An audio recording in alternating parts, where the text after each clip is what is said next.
Good morning students. Lecture one में हमने discuss किया था होमोजीनियस मिक्सचर। तो चलिए उससे आगे बढ़ते हैं। In contrast to this, in a heterogeneous mixture the composition is not uniformly throughout, and sometimes different components are visible. तो होमोजीनियस मिक्सचर का मतलब क्या हो बच्चों? आपने दो कंपोनेंट्स को मिक्स किया, आपने उसे मिक्स करने के बाद आपने उसे टेबल पे रखा या आपने किसी भी जगह पे रखा, तो कुछ समय बाद क्या होगा कि उनमें से दोनों कंपोनेंट्स आपको सेपरेट होते हुए दिखाई देंगे। फॉर एग्जांपल, अगर मैं बात करूं कि मान लीजिए आपके पास एक बीकर है, बीकर के अंदर आपने क्या डाला हुआ है, लेट इट बी आप टेकन द H2O, और आपने इसके अंदर यहां पर आपने दिस इज ऑयल, ऑयल को आपने इसके अंदर इंट्रोड्यूस कर दिया, कुछ देर में मिला दिया, मिलाने के बाद ग्लास रोड से मिला दिया, आप उसे टेबल पे रखेंगे, जब तक आप उसे मिक्स कर रहे हैं तब तक तो आपको वो मिक्स स्टेट में दिखाई देगा, लेकिन जैसे आप उसे टेबल पे रखेंगे क्या हो जाएगा, ऑयल लेयर अलग हो जाएगी और वाटर क्या हो जाएगा, अलग आपको दिखाई देगा। तो this kind of solution is, this kind of mixture is called as homogeneous mixture. For example, mixture of salt and sugar, grains and pulses along with some dirt, often stone pieces are heterogeneous mixtures. तो आपने salt को, sugar को, grains को, इन सबको mix किया, water के साथ आपने इसको मिक्स किया, ग्लास रोड से मिक्स किया। आप जब तक मिक्स कर रहे हो तब तक आपको ऐसा लगेगा कि ये सॉल्यूशन बन गया, होमोजीनियस मिल गया है, सभी कंपोनेंट्स मिक्स वेल मिक्स्ड हो गए, बट ऐसा नहीं होता है। You can think of many more examples of the mixture which you can come across the daily life. It is worthwhile to mention that here that the component of mixture can be separated by using physical methods. इसका क्या मतलब हुआ? ये हमारे पास जो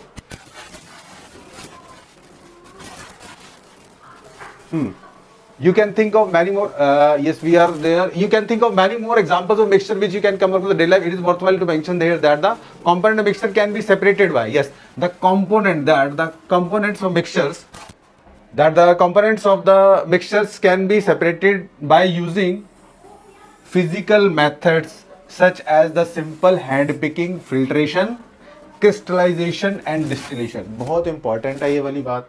यानी कि आपने एक सॉल्यूशन को बनाया और सॉल्यूशन बना के आपने रखा हुआ है, मैं होमोजेनियस सॉल्यूशन की बात कर रहा हूँ, हेटेरोजेनियस में तो कंपोनेंट अलग अलग सेपरेट हैं। आपने अगर सॉल्यूशन बनाया, सॉल्यूशन को अगर आप फिल्टर पेपर के अंदर से पास ऑन करते हो, तो ऐसा नहीं है कि आपको एक कंपोनेंट फिल्टर पेपर के ऊपर दिखाई देगा, दूसरा कंपोनेंट सॉल्यूशन के अंदर आ जाएगा।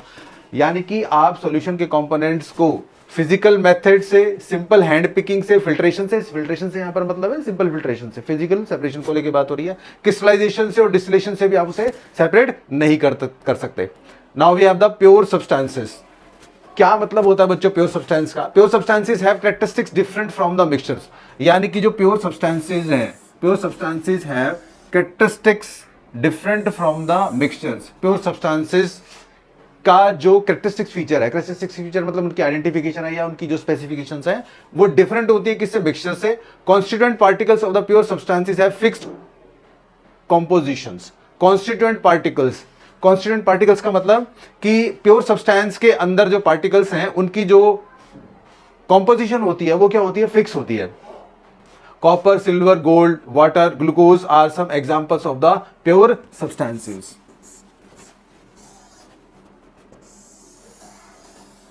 देखिए, प्योर सब्सटेंसेस को बच्चों हम दो पार्ट्स में डिवाइड करते हैं। कैसे? Pure substances can be divided into element as well as compound. तो यहां पर हमारे को जो दो एग्जांपल दिखाई दे रहे हैं इसके, कॉपर, सिल्वर और गोल्ड, तीन दिखाई दे रहे हैं, कॉपर, सिल्वर और गोल्ड। बच्चों ये एलिमेंट हैं, और हमारे पास जो वाटर और ग्लूकोज हैं, they are what? They are the compounds. मतलब हम प्योर सब्सटेंस को दो पार्ट्स में क्लासिफाई करते हैं, एलिमेंट्स में और कंपाउंड में। तो दोनों ही किस कैटेगरी में आ रहे हैं? प्योर सब्सटेंस की कैटेगरी में आ रहे हैं। Glucose contains carbon, hydrogen, oxygen in the fixed ratio. Glucose जिसका फार्मूला क्या रहता है बच्चों? C6H12O6। This is the molecular formula of glucose. तो ग्लूकोज के अंदर आपको क्या दिखाई दे रहा है? ग्लूकोज कंटेन्स कार्बन एलिमेंट है इसके अंदर, हाइड्रोजन एलिमेंट है इसके अंदर, ऑक्सीजन एलिमेंट है, इन द फिक्स्ड रेशो। यानी फिक्स रेशो है, ये फिक्स रेशो है कि carbon 6,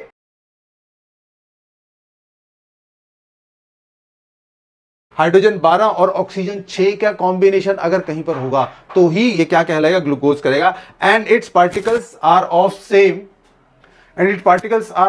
composition, hence like all other pure substances glucose has fixed composition। यानी कि ग्लूकोज के अंदर जो कंपोनेंट्स हैं, जो एलिमेंट्स हैं, उनका जो नंबर ऑफ एटम्स होगा वो फिक्स होगा, और वो तीनों कार्बन, हाइड्रोजन, ऑक्सीजन अगर इस कॉम्बिनेशन में आते हैं तो ही वो क्या कहलाएगा, ग्लूकोज कहलाएगा। All other pure substance glucose is fix composition, also it's constituents particles, मैंने बताया था आपको लेक्चर 1 के अंदर, कॉन्स्टिट्यूएंट पार्टिकल्स हम उसको बोलते, ये वर्ड बार बार आ रहा है, कॉन्स्टिट्यूएंट वर्ड जो है बच्चों ये बार बार हमारे पास यहां पर आ रहा है।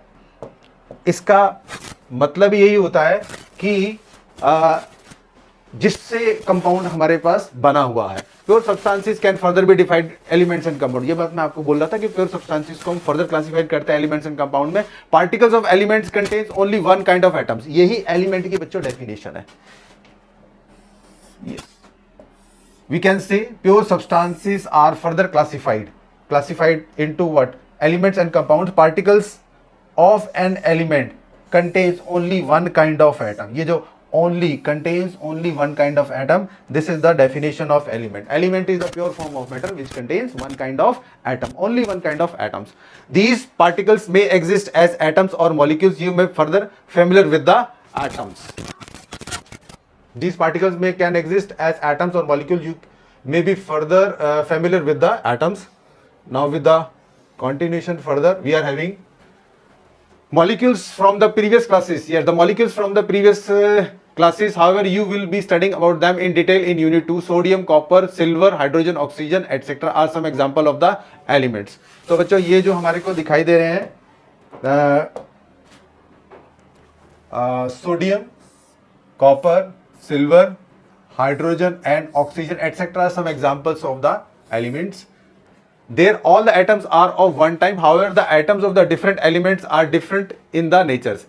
Yes, there all atoms are of one type का मतलब है कि मान लो आपके पास कहीं पर सोडियम के एटम पड़े हुए, मैंने कहा ये सोडियम का बच्चों सिंबल है और ये सोडियम के एटम है, मैंने सोडियम के एटम को एक पर्टिकुलर साइज दिया, तो दुनिया के अंदर जहां पर भी सोडियम का एटम होगा उसका शेप और साइज जो होगा बच्चों वो लगभग एक जैसा ही होगा।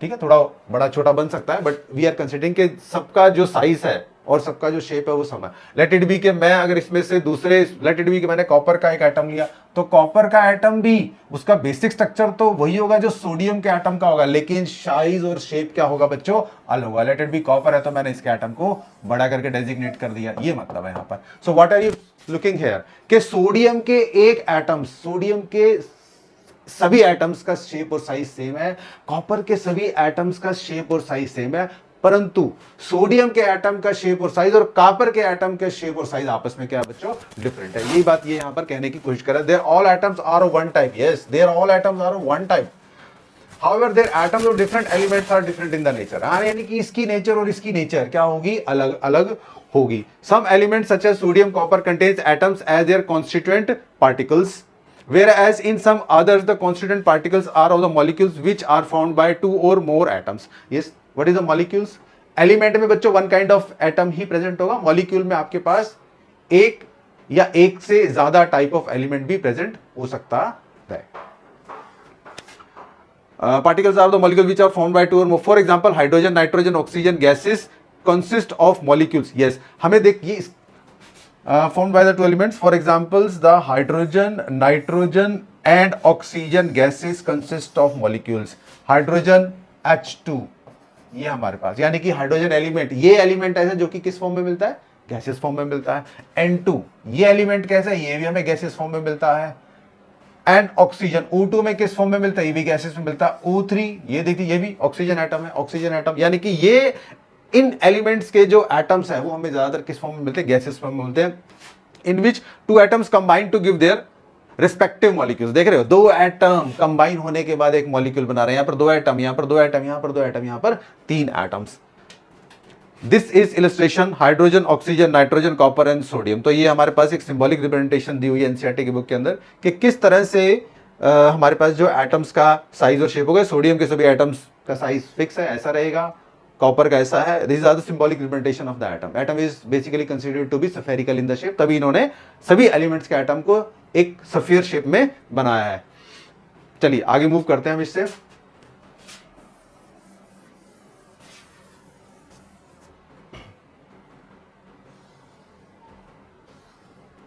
ये देखिए atoms of another atoms, N atom of hydrogen another atom of hydrogen, यानी कि यहाँ पर एक एटम ऑफ हाइड्रोजन आपको दिखाया गया, एक और एटम ऑफ हाइड्रोजन दिखाया गया, और क्या बनेगा आपके पास मॉलिक्यूल, जिसको हम एस्ट्रो से डिपेंड करते हैं. An atom of oxygen, there is also an atom of oxygen, a molecule of oxygen, a when two or more atoms of the different elements combine together in a definite ratio, the molecule of a compound is obtained. Yes, this is the definition. जब दो या when two or yes, when two or more atoms of the different elements combine together in a definite ratio, the molecule of a compound is formed. बच्चों ये definition compound की है. तो अगर मैं कंपाउंड को अगर डिफाइन करना चाहूँ तो मैं कैसे बोल सकता हूँ, हम कह सकते हैं कि compound is a pure form of matter, यानी कि जो वो बात हमने लास्ट अभी पढ़ी भी थी कि जो प्योर फॉर्म होती है, प्योर सब्सटेंस होता है, वो दो फॉर्म में एग्जिस्ट करता है, एलिमेंट में और कंपाउंड में. What is the compound? Compound consist of atoms of two or more elements combined by the fixed percentage of their mass. Definite ratio, definite ratio कैसी ratio? Fixed percentage of mass, that is fixed percentage of mass. अगर दो element हैं और दो element के atom हैं, और अगर दो एलिमेंट के एटम फिक्स परसेंटेज ऑफ मास के अंदर वहां पर प्रेजेंट है, तो उसे हम क्या नाम देंगे? That is called as compound. It's obtained. Moreover, the constituents of the compounds can be separated into simple substances by the simple method. Yes, यानी कि जो इसके, अब जो आपके पास मान लो कंपाउंड है, कंपाउंड के एलिमेंट्स, कंपाउंड के एलिमेंट्स को अगर आप सेपरेट करना चाहते हैं तो आप उसको क्या कैसे कर सकते हैं? They can, constituent of a compound can not be separated into simple substance. हाँ, constituent of a compound can not be separated. Compounds के जो कॉन्स्टिट्यूएंट है, आप उसको सिंपल सेपरेशन से आप उसको सिंपल सब्सटेंस में सेपरेट नहीं कर सकते. यानी कि आपके पास अगर मान लो H2O है, तो आप ऐसा नहीं है कि आप सिंपल सेपरेशन से आप हाइड्रोजन को और ऑक्सीजन को क्या कर लेंगे? आप उसे अलग अलग कर लेंगे. For example, some of the compounds are water, ammonia, carbon dioxide, sugar, etc. The molecules of the water and carbon dioxide are represented in the figure 1.4. नीचे देखेंगे हम उसको.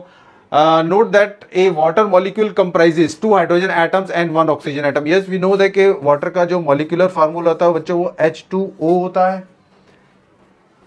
Water molecule comprises 2 hydrogen atoms, 2 hydrogen के atom है, 1 oxygen का atom है. Similarly, A molecule of the carbon dioxide contains 2 atoms of oxygen and combined with the 1 carbon atom. Thus the atoms of the different, ये देखिए 1.4 के अंदर अगर हम देखेंगे तो यहाँ पर हमें क्या दिखाई दे रहा है कि H2O हमारे पास बना हुआ है वाटर मॉलिक्यूल और कार्बन डाइऑक्साइड, एक 2 हाइड्रोजन के आइटम, 1 ऑक्सीजन का आइटम, 2 ऑक्सीजन के आइटम और 1 कार्बन का items. So we will continue with that. Elements are represented in a compound in fixed and definite ratio, and their ratio is characteristics of the particular compound. यानी कि ये इसका elements in the compound is fixed and definite ratio as a characteristic. Yes, this ratio यानी कि जो ratio हमें दिखाई दे रही है, ठीक है, ये किसी कंपाउंड का कैरेक्टरिस्टिक फीचर होती है. Also the properties of a compound are different from those of its constituent elements. Yes. Properties of a compound are different from those of its constituent element. इसका मतलब बच्चों ये है कि मान लो अगर मैं वाटर को कंसिडर करता हूं, तो वाटर हमारे पास बच्चों रिप्रेजेंटेड बाय H2O. अब H2O की जो प्रॉपर्टीज हैं H2O हमारे पास क्या है बच्चों? It is a compound. H2O हमारे पास एक कंपाउंड है, और H2O की जो प्रॉपर्टीज हैं, और हमारे पास हाइड्रोजन और ऑक्सीजन, ठीक है, इन दोनों की भी क्या होंगी? प्रॉपर्टीज होंगी. हाइड्रोजन एटम की प्रॉपर्टीज होगी, ऑक्सीजन एटम्स की कुछ प्रॉपर्टीज होंगी. तो ये क्या होगी? एक दूसरे से डिफरेंट होगी. इसका मतलब ये हुआ कि हाइड्रोजन एटम की, इंडिविजुअल एटम की अगर हम फिजिकल प्रॉपर्टीज या केमिकल प्रॉपर्टीज को देखते हैं, और वो हाइड्रोजन एटम किसी भी दूसरे एलिमेंट के साथ जब कंबाइन होता है, तो उस कंपाउंड की प्रॉपर्टीज हाइड्रोजन की प्रॉपर्टीज, हाइड्रोजन एटम की प्रॉपर्टीज से क्या होंगी? ऑल टुगेदर डिफरेंट होंगी. Also the properties of a compound are different from those of its constituent elements. Constituent elements मतलब जिस एलिमेंट से मिलकर ये बना हुआ था. For example, hydrogen and oxygen are gases, whereas the compound formed by their combination is water. तो बिल्कुल ये बात है, आप देख सकते हैं इस बात को. अगर मैं बात करूं तो ये कैसे एग्जिस्ट करता है बच्चों? ये H2 की फॉर्म में एग्जिस्ट करता है, विच इज गैस ये किस फॉर्म में एग्जिस्ट करता है, ये हमारे पास O2 also existing in the form of gas. ये हमारे पास किस फॉर्म में एग्जिस्ट करता है, H2O लिक्विड की फॉर्म में। अब यहां पर आप बोल सकते हो सर वाटर वेपर्स भी तो प्रेजेंट होते हैं, हाँ होते हैं, मतलब इन जनरल को लेके बात हो रहा है, क्योंकि physical state of compound can be change by changing the temperature and pressure. हम एक नॉर्मल और इन जनरल वे को लेके बात कर रहे हैं कि नॉर्मली अगर हम दोनों कंबाइन करते हैं तो वाटर में फॉर्म में मिलता है, डेफिनेटली कोई फॉर्म होगी, लेकिन ज्यादातर फॉर्म में कौन सी मिलती है, लिक्विड फॉर्म में ऑब्जर्व होता है। For example, the hydrogen, oxygen are gases, whereas the compound formed by their combination is water. Water is liquid. ये बात मैं बोल रहा था कि इन जनरल बात जो वो कर रहे हैं, मिलता तो सॉलिड फॉर्म में भी है, मिलता गैसेस फॉर्म में भी है। It is interesting to note that the hydrogen burns with a pop sound and oxygen is a supporter of combustion. देखा दोनों, यानी कि कितनी एक स्पेसिफिक और छोटी सी बात है कहने को, तो हाइड्रोजन जब बर्न होता है तो पॉप साउंड से बर्न होता है, और हाइड्रोजन को बर्न जलने में हेल्प कौन करता है, oxygen is supporter of the combustion, but water is used. Yes, it is interesting to note that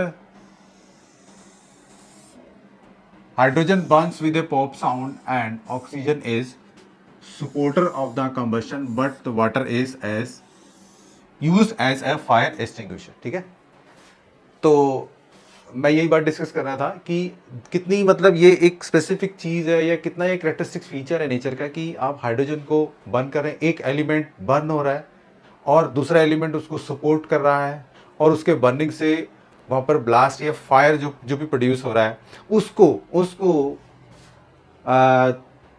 shut down करने का काम, उसको फायर एक्सटिंग्विशर के रूप में भी वाटर यूज हो रहा है। यानी कि दो एलिमेंट आपस में मिलने के बाद एक फायर को जनरेट कर रहे हैं या एक एनर्जी प्रोड्यूस कर रहे हैं, और उस एनर्जी को क्लोज करने, उस एनर्जी को बुझाने का, उस फायर को बुझाने का काम भी क्यों कर रहा है, वही दो एलिमेंट कर रहे हैं, एक स्पेसिफिक फॉर्म में कंबाइन होने के बात कर रहे हैं। तो ये एक बड़ा ही कैरेक्टरिस्टिक फीचर है एलिमेंट्स का in the form of when they are in the molecular form and when they are combined in the form of a compound. Properties of the matter and their measurements. So every substance has unique and characteristics properties. Yes, that is very true. Every substance, हर एक substance की अपनी एक विशेष पहचान या कुछ खासियतें होती हैं। These properties can be classified into two categories, where the physical properties such as color, order, melting point and boiling point density. Physical properties ये सभी आपको कोई भी कंपाउंड आप ले लीजिए, ऐसा नहीं होता कि आपने एक कंपाउंड लिया, दो कंपाउंड, तीन कंपाउंड, अब चार कंपाउंड लो, आप उसकी सिर्फ एक फिजिकल प्रॉपर्टी को उठा लो। मान लो आपने चार कंपाउंड लिए, उसके आपने कलर को देखा, तो चारों के कलर क्या मिलेंगे, अलग अलग मिलेंगे, उन चारों का ऑर्डर भी अलग अलग होगा। यानी कि हर एक कंपाउंड का अपना एक स्पेसिफिक ऑर्डर होगा, जिसे कि हम स्मेल बोलते हैं। सबके मेल्टिंग पॉइंट्स और बॉइलिंग पॉइंट्स और डेंसिटी एक दूसरे से क्या होंगी, ऑल टुगेदर डिफरेंट होगी। तो ये फिजिकल प्रॉपर्टीज आपको ऑर्गेनिक केमिस्ट्री के अंदर क्लास 11th के अंदर, ज़्यादा ऑर्गेनिक नहीं है बट क्लास 12th के अंदर आपको हर एक चैप्टर में फिजिकल प्रॉपर्टीज आपको पढ़ने को मिलेगी। And the chemical properties like composition, combustibility, reactivity with the acids and base. हमारे पास सभी कंपाउंड्स का जो कंपोजिशन होगा, यानी कि कौन सा किस कंपाउंड के अंदर कौन सा एलिमेंट, कोई दो एलिमेंट कितनी परसेंटेज बाय मास में कंबाइंड है, इसको हम कंपोजिशन बोलते हैं। कंबस्टिबिलिटी का मतलब होता है कि उनकी ऑक्सीजन के साथ रिएक्शन का जो बिहेवियर होता है उसे हम कंबस्टिबिलिटी बोलते हैं। Reactivity with the acid and base, यानी उस कंपाउंड को आपने एसिड के साथ रिएक्ट कराया तो आपको क्या उसके रिएक्शन के अंदर क्या मिला, और आपने उस कंपाउंड को बेस के साथ बेस के साथ रिएक्ट कराया तो आपको क्या मिला। The physical properties can be measured or observed without changing the identity of the composition of the substance. Yes, very important, बहुत अच्छा लाइन इसके अंदर ये लिखा हुआ है। NCERT is very specific for the reading. Physical properties can be measure or observe without changing the identity of the composition of the substance.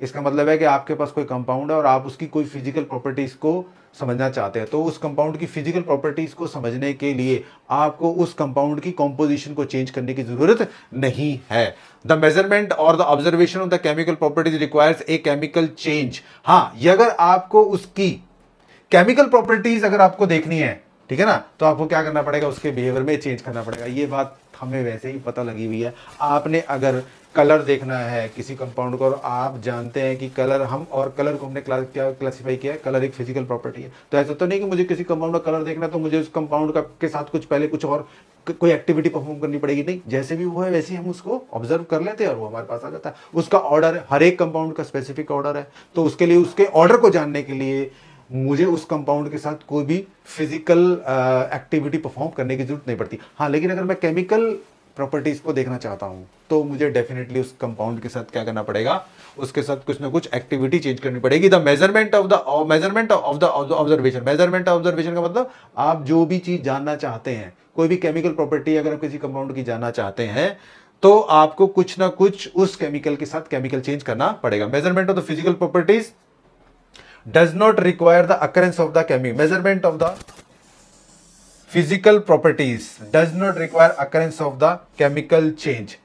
यानी कि फिजिकल प्रॉपर्टीज की मेजरमेंट, तो ये यहां पर ये कहना चाह रहा है कि जो हमारे पास केमिकल प्रॉपर्टीज आई हैं, ठीक है ना, डिफरेंट सब्सटेंसेस की, वो हमारे को आप कंपाउंड की आप रिएक्शंस ऑक्सीजन के साथ कराई, कंपाउंड की आपने रिएक्शन वाटर के साथ कराई, तो उससे जो हमारे पास जो केमिकल प्रॉपर्टीज आएंगी वो कंपाउंड की जो होंगी दूसरे कंपाउंड से क्या होंगी, all together they are different. Chemists describe, interpret and predict the behavior of the substances on the basis of the knowledge of their physical and chemical properties। Yes, ये बड़ा एक जनरल सा सेंटेंस है। आप कई बार हम किसी केमिस्ट से इंटरेक्शन होता है, तो अगर जब हम केमिस्ट के पास जाते हैं तो जो नॉर्मली हमें वो मैं जनरल बात कर रहा हूँ बिल्कुल ही, जैसे कि आप किसी मेडिसिन की शॉप पे जाते हैं तो मेडिसिन की शॉप को भी हम इन जनरल केमिस्ट ही बोलते हैं, because all the medicine are just because the chemical compound they are either salt, they are either the acidic, little bit of acidic and little bit of basic natures, all the medicines are either salts or they are little bit acidic or little bit basics in natures। तो वो जितने भी chemist describes the interpret the physical behavior of the substances on the basis of knowledge of their physical and chemical properties, तो वो भी किसी भी substance को acidic या basic उनके general behavior से ही या physical properties या chemical properties को देख के ही बता सकते हैं, which are determined by the careful। The examples of the chemical properties are characteristics reactions of the different substances। जो बच्चों हम कंपाउंड की जो केमिकल रिएक्शंस कराते हैं, ठीक है ना, और the characteristics reactions of the different substances, compound की जो हम केमिकल रिएक्शंस कराते हैं वही जो हमें characteristics properties of a compound को लेके बताती हैं। Chemist describe, interpret and predict the behavior of the substances on the basis of knowledge of their physical and chemical properties। यानी कि जो केमिस्ट होते हैं वो बिहेवियर ऑफ सब्सटेंस अपने नॉलेज के बेसिस पे बताते हैं। क्या चीज़ देख के बताते हैं? फिजिकल और केमिकल प्रॉपर्टीज को देख के वो कंपाउंड को क्या करते हैं, describe, which are determined by the careful measurement and experimentations. Yes, तो जितने भी साइंटिस्ट हैं, जिनको हम केमिस्ट बोलते हैं, वो सभी किसी भी कंपाउंड के बारे में फिजिकल या केमिकल प्रॉपर्टीज के बारे में जो भी बताते हैं कि इनके ये कलर है, ये इसका ऑर्डर है, इसका मेल्टिंग पॉइंट है, ये इसका बॉइलिंग पॉइंट है, और इसका ऑक्सीजन के साथ ये बिहेवियर है, वाटर के साथ ये बिहेवियर है, तो ये सब वो कैसे पता करते हैं? They are just by the physical appearance. Compound को देख के हम दो प्रॉपर्टीज बता सकते हैं, उसका ऑर्डर बता सकते हैं, उसका अपीयरेंस बता सकते हैं, उसका मेल्टिंग पॉइंट, बॉइलिंग पॉइंट, और दूसरी उसकी जो केमिकल प्रॉपर्टीज है वो हम लैब में एक्सपेरिमेंटल ऑब्जर्वेशन के बाद ही बता सकते हैं। In the following section we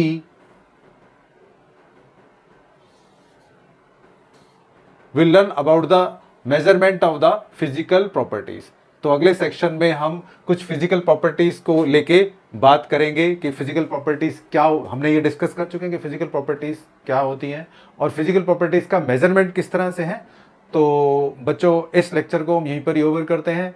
अगले लेक्चर में हम इससे कंटिन्यू करेंगे। तब तक thank you and good bye.